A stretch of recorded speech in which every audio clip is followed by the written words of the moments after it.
Ever since I was the first person to take a sidearm into a Destiny 1 tournament and actually top fragged against some competitive teams, I've been in love with the things. They really fit my playstyle of baiting people into vulnerable positions and into overcommitting to shotgun rushes.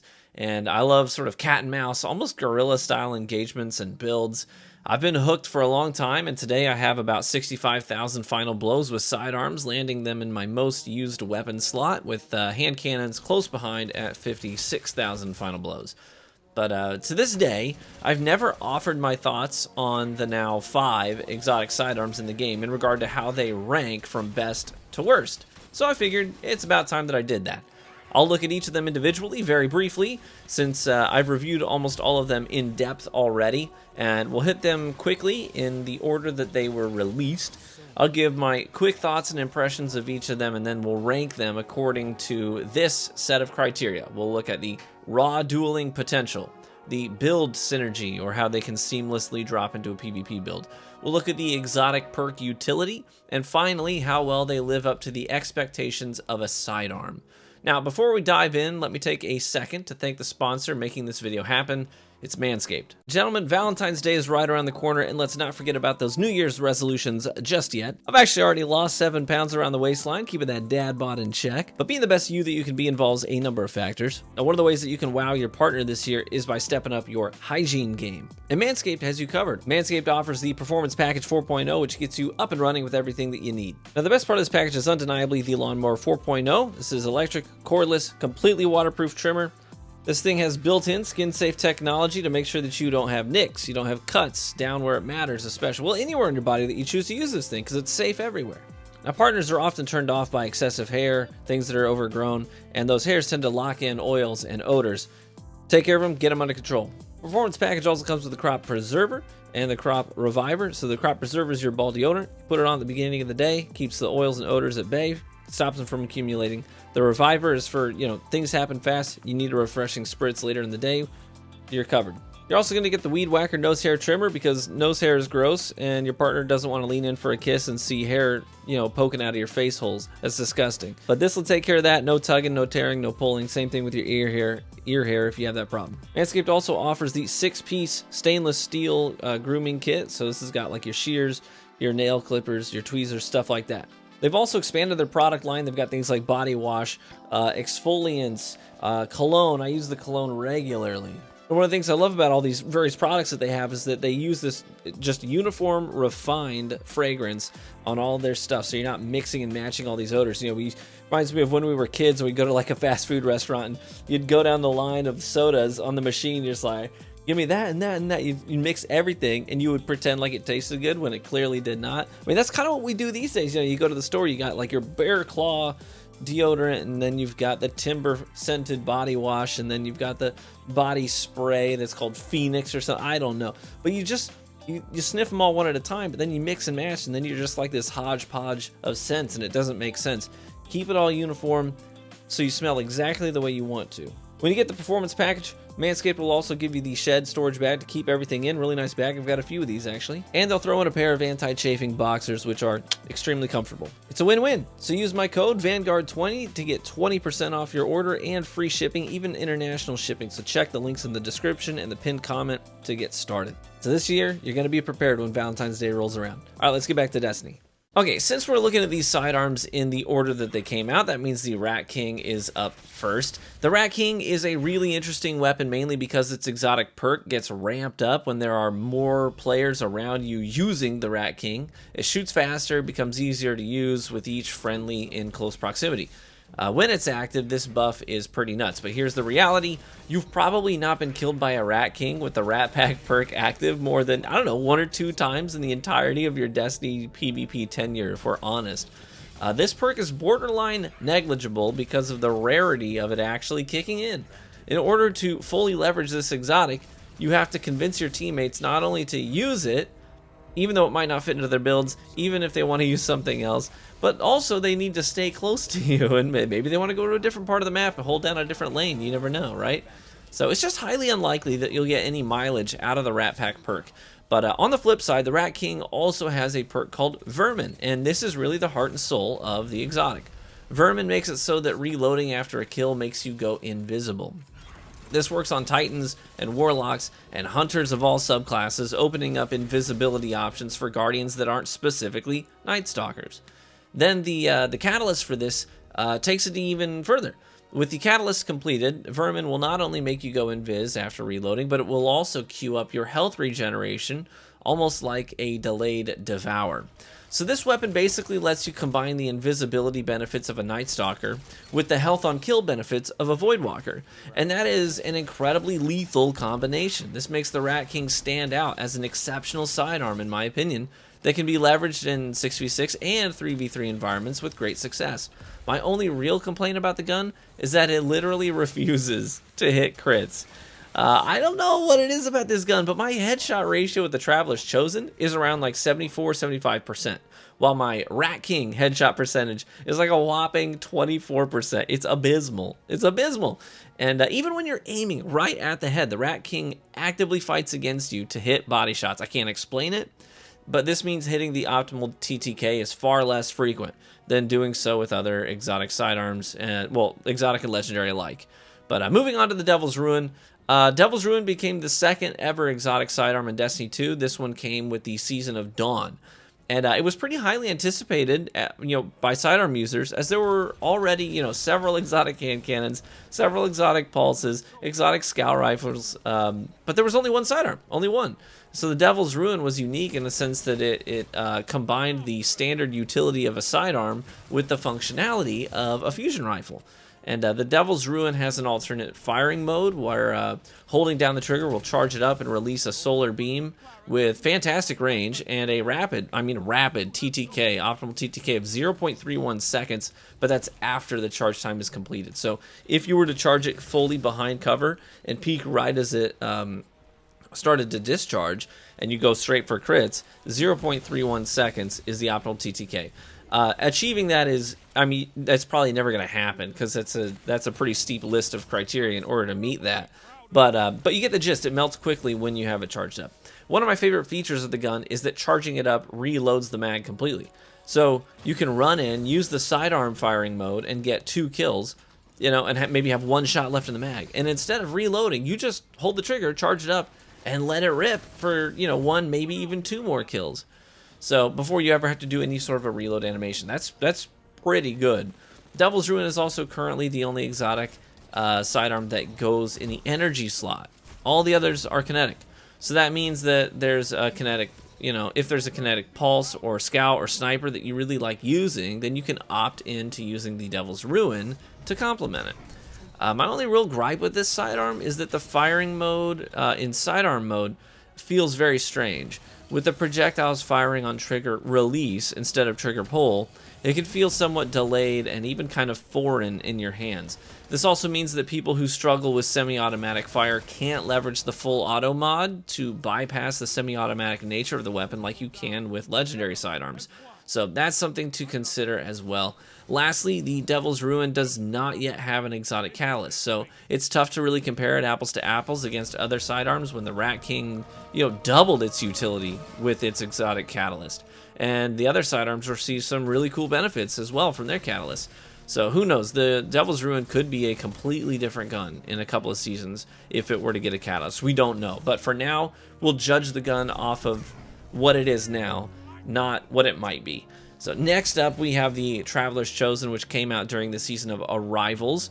I quickly fell into a great rhythm with this weapon, and to date, I've racked up about 12,000 final blows on it, which is something for me because I get bored of guns very, very quickly. I usually move on from weapons very fast, but this one kept me coming back for more. The Traveler's Chosen has a lot of things going for it. First and foremost, it's an adaptive frame sidearm and can 4-tap to the head if you learn to time your shots well and have good target acquisition. This lets you optimally get a kill in 0.6 seconds. But before we ever talk about the exotic perk on the Traveler's Chosen, we gotta hit the stats. The Chosen is off the charts in terms of its base stats. It reaches values no other sidearm in the archetype family can even come close to. Its range value is 86, which is like 20 to 25 more than other competing adaptives. That's absolutely bonkers. Bonkers. Its stability is 73, which is on the high end with the best in class. The handling is also 86, where the best sidearms out there are usually down in the 50s and 60s. The aim assist value is 85, which outclasses almost everything else except for the Cryosthesia, which is in the low 90s. But wait, there's more. The exotic perk, Gathering Light, takes the gun even further. With every final blow in PvP, you're going to get 2 stacks of Gathering Light up to the 10 max stacks. Each stack buffs the sidearm's reload speed, handling speed, and target acquisition, making it statistically the best sidearm in the game by a landslide. Nothing else comes even close.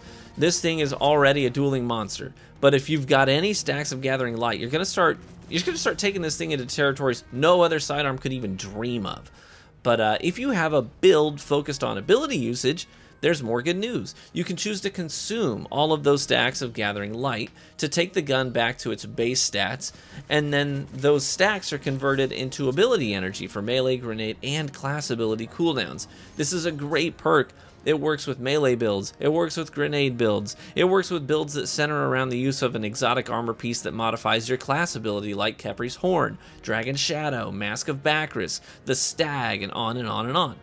The build synergy with this thing is literally off the charts, and beyond that, sometimes I'll run a Devour build with Surprise Attack, and I'll just hold forward with the sidearm and keep the stacks, and basically just run and gun with a sidearm that is statistically unmatched. Next up, we have the Cryosthesia, the first stasis sidearm which came out during the season of the Splicer. This one is interesting because it was recently on the receiving end of some changes that helped its overall performance. It used to fire much like the Devil's Ruin on trigger release, but they have since changed it so that it fires normally, but with the exotic perk, you queue that up by a special reload animation now that reloads, or that loads a freezing round into the gun. The Cryosthesia's exotic perk makes it so that after getting a kill, you can reload the sidearm and load a special round into the weapon that when fired can slow or even freeze an opponent on direct impact. So it's a short freeze, but it lasts long enough to follow it up with a melee if you're close enough, or a ranged melee attack like a throwing knife or a throwing hammer. If you're running a special weapon, you can swap to a sniper or shotgun and shatter them in that way as well. Or if you're on a stasis subclass, if you're the Titan, you could slide through them and shatter them. If you're a Revenant, you can do the Shatter Dive animation and shatter them that way too. The Cryosthesia fires at 260 rounds per minute, bringing it in line with the Precision Frame sidearm family. Unfortunately, these things are not too popular. The Swift Verdict, for example, has a great perk pool, and it is farmable and in a free-to-play activity, but it is almost never seen in PvP. That's because even the best sidearms in this family are easily outclassed by other sidearms that are more forgiving, like adaptives and even lightweights. Adaptives kill in 0.6 seconds optimally. Suros sidearms and lightweight sidearms 0.67. But precisions have an optimal TTK of 0.7 and they fire slower. So if you miss one of those bullets, it really kicks that TTK out even longer into 1 second plus territory. This is why they aren't popular. For those reasons, the Cryosthesia, apart from its freezing perk, is a tough sell for sidearm enthusiasts who are used to better TTKs and more built-in forgiveness if they screw something up. That being said, the Cryosthesia's synergy with a lot of different build components is pretty high, right? You know, due to the freeze mechanic and all the ways that stasis subclasses can interact with that mechanic in order to generate extra buffs. And truth be told, there's something really satisfying about putting a throwing knife into a frozen guardian and just watching them crumble. And that can be chained into, swashbuckler. If you have an energy weapon with swashbuckler on it, I mean, you could just go on some nice tears that are queued up by a free melee kill. Lots of neat things you can do there. And finally, that brings us to the Forerunner, which came late in the Season of the Lost with the 30th anniversary content. This is a really, really strange one. This sidearm is really only a sidearm in name, when in reality it's essentially an exotic, I guess, hand cannon. It's like an exotic hand cannon that takes special ammo, or maybe a better comparison would be to call it like a sawed-off scout rifle. I don't know, but it doesn't behave like a sidearm. It doesn't take primary ammo like sidearms. It doesn't really serve the same purpose as a sidearm. A sidearm is what you pull out when somebody breaks into your personal space and you clean them up after the swap, right? That's kind of it's kind of built into the name, sidearm, right? But the Forerunner is your lane holder. It hits for max damage from deep ranges, it keeps people out of your personal space, and it's not the weapon of choice when someone breaks into standard sidearm territory.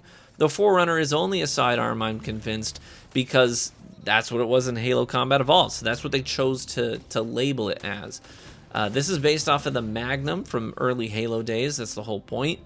And that thing was basically a scout rifle. Since we didn't have scout rifles in Halo Combat Evolved, like at the time, Halo just didn't have scout rifles. There was the BR and the DMR, they came much later. So in regards to its heritage, the Forerunner is right on the money. It's super authentic to its roots. This is a spot-on homage to the Combat Evolved weapon from which it is derived. And frankly, it's really good in D2. I wouldn't call it S tier, but it's a fantastic weapon and can do some serious work. It's easy to control. It 3-taps from almost any range you'd find yourself seriously engaged with someone in PvP. And it opens up some interesting new options for double sidearm builds with trick sleeves and surprise attack. It also works well with chromatic fire. But my only genuine complaint about this gun is that, like I said, it's just not a sidearm. It is categorized as one only because of its origins, but not because of the role that it fits in Destiny 2. But it doesn't act like one, and the catalyst doesn't do anything to make it more sidearmy. It just makes it more Halo-y, which isn't a bad thing. I mean, I love that they just went full send on this exotic and made it true to the Halo heritage. But when judging this weapon based off of its, based on its sidearmness against other sidearms, well, that's going to be a part of the discussion for sure. Okay, so that is a rundown of each individual sidearm. Let's start ranking them. I don't want this, I know this is going to be a long video, but we got to rank them now, okay? So we'll start right back at the top. Now remember, this is a PvP tier list, so we're not ranking these according to PvE criteria. But looking at the Rat King, this weapon rates highly in its raw dueling potential. This thing can be seriously tough to deal with, even if it's only hitting body shots half the time. And chaining kills into invisibility and health regen means that this thing kicks some serious butt in straight up gunfights. In terms of build synergy, it pairs really well with the Graviton helmet for hunters and the trick sleeves, as well as Sunspot builds where you can get Sun Warrior chaining for big damage while you plow ahead with invisibility and health regen, so you can capitalize on that Sun Warrior extra damage buff. Looking at its exotic perk utility, the Rat King's built-in Devour and Invis makes me rate it very highly in this department. It looks like an exotic, feels like an exotic, and you can even take it further if you choose to leverage Rat Pack. And it's definitely a true sidearm in the way that it behaves and the ranges in which it's useful. I'm going to put this one high on the list. Next up, Devil's Ruin. In terms of raw dueling potential, I really like the Devil's Ruin, but the firing mode on the trigger release means that you'll always be just a fraction of a second behind in your duels, so you gotta make those shots count. There's not a lot of built-in forgiveness there, but the alternate firing mode shreds people, no doubt. The only drawback is that on the higher end of the skill gap, players know how to break line of sight and play close to cover, making you waste the charged shot and force a reload. Then you're up the creek without a paddle at that point. So the sidearm doesn't have any perks that give it automatic synergy with existing builds either. It doesn't interact with subclass perks directly, so you'll just have to get creative in the way that you use it. In terms of exotic perk utility, it's really strong, but somewhat situational. I think it's a really cool exotic. It behaves in a unique manner, and it's beautiful. And but finally, is it a true sidearm? Definitely, it definitely is a true sidearm, and the exotic perk gives it even more options when people get close. I like this one a lot, but ranking it apples to apples against other exotic sidearms, I'm going to put it without a doubt underneath the Rat King for now. The Traveler's Chosen. This thing is a monster. There's not a lot bad that you can say about it. In terms of raw dueling potential, it's got best-in-class optimal TTK. It's got best-in-class overall stats, so achieving that TTK is going to happen more regularly than with its competition. The built-in synergy the build synergy is near limitless, as it pairs great with melee builds, grenade builds, class ability builds, and exotics, and can function as a primary weapon or as a secondary weapon depending on your needs. The exotic perk is incredible, allowing you to get energy on command for any of your abilities. Or you can just opt into having the weapon just take its already high stats and push them to insane heights. Is it a true sidearm? Absolutely. In the case of the Traveler's Chosen, the thing that makes it exotic is that it takes the standards for what a sidearm is, and it leans into that role even further to make it a super sidearm. That's why it's my favorite gun in Destiny 2, and that's why I'm going to put it at the top in the #1 position for now. The Cryosthesia is a unique sidearm, offering a freeze mechanic to your exotic minigame in PvP. In terms of raw dueling potential, it belongs to a subfamily of sidearms that is not popular due to their rate of fire and lack of built-in forgiveness, as well as slower optimal TTKs. It takes some hits because of that, but the build synergy is really high, considering the myriad of ways that it can be incorporated into both stasis and non-stasis subclass builds. The exotic perk utility is middle of the road for me. It's helpful when you pull it off, and punishing when you miss and are forced to reload. It certainly behaves like a sidearm, but doesn't push the sidearm role into new territory very much. With all of these things considered, I'm going to slide it right above Devil's Ruin and just under the Rat King for now. Lastly, we have the Forerunner. Its dueling potential is pretty high. I found it easy to use even under pressure and through flinch. But at those ranges, a Lorentz driver or a sniper can easily put me down in a single shot, or a Monarch could send me running for cover. In terms of build synergy, there's not a lot here. It doesn't directly interact with anything too well. It's just a gun focused on being a gun, right? Looking at exotic perk utility, the weapon is certainly unique, and the Catalyst lets it do some silly stuff. It can be fun to play around with, although in practice, it can definitely be a bit gimmicky, and its popularity in trials dropped off almost immediately after the first weekend that it was available in that space. As far as being a true sidearm goes, it just isn't. You can use it up close and hip fire it, but you shouldn't. Any good CQC weapon is going to dump on it unless your opponent just screws up. It serves as a laning machine for locking down spaces, but when people break into and they break through your defenses and into your personal space, you're going to want to swap off of it quickly. With these things in mind, while I like the gun, and I do believe it is a good gun when ranking it as a sidearm against other sidearms, this one comfortably lands in last place. And there you have it. That's how I rank the exotic sidearms in Destiny 2 in a fair and balanced list of criteria. Traveler's Chosen takes the #1 spot, followed by the Rat King, then the Cryosthesia, then the Devil's Ruin, and finally the Forerunner. Admittedly, I like the Devil's Ruin and the Forerunner more than the Cryosthesia, but this isn't a ranking list based on what I like. It's based on being an exotic sidearm. So what do you think? How would you rank these weapons? Let me know in the comments section. And thanks so much for watching this video and interacting with it. If you made it to the end of the video, hey, thank you. That takes some mental fortitude and some patience that is uncommon these days. So my heartfelt gratitude to you. If you made it to the end of the video, just say so in the comments section. I'll try to get around to loving each and every one of those comments. If you enjoyed my thoughts and comments, then feel free to leave a like on the video and subscribe for additional Destiny 2 PvP content. Be warm and well fed, my friends, and I hope to catch you in the Crucible.